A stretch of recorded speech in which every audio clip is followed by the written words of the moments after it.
As another tactic of assertiveness, Dale Carnegie stressed the benefits of asking questions rather than giving direct orders. If a manager says to a rep, "I want to see a list of all the calls you make before noon every day," the rep's defenses are going to go up. And this is very understandable. Whenever an adult is spoken to like a child, there is going to be resistance. A more genuinely assertive tactic by the manager would sound something like this. In my own work, I've noticed that good time management is really tied in with productivity. When I keep track of how I'm using my time, I tend to get much better results. Have you ever tried keeping a log of how you use your time? Why don't you try that for a couple of days? If you want, we can look over it together and see what it tells us. This is real assertiveness in action.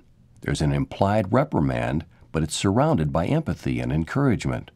While an aggressive approach makes the problem seem deep and mysterious, assertive dialogue puts it on the surface where it seems easy to correct.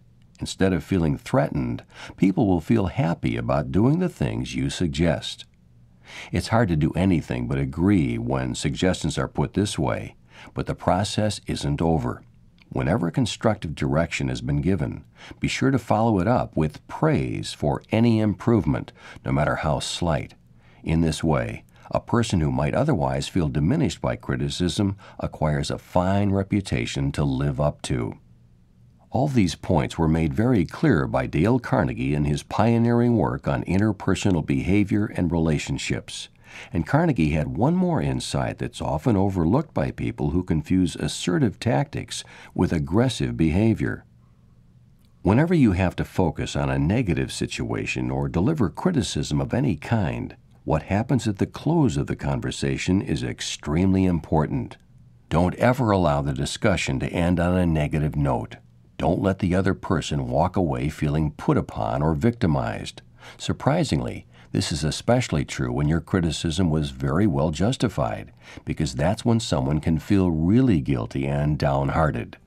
Always give people the opportunity to save face. Always allow them an honorable retreat. This opens up the opportunity for a fresh start during your next interaction. The alternative is a lingering sense of negativity, and an assertive conversation, above all, should be a positive experience for everyone.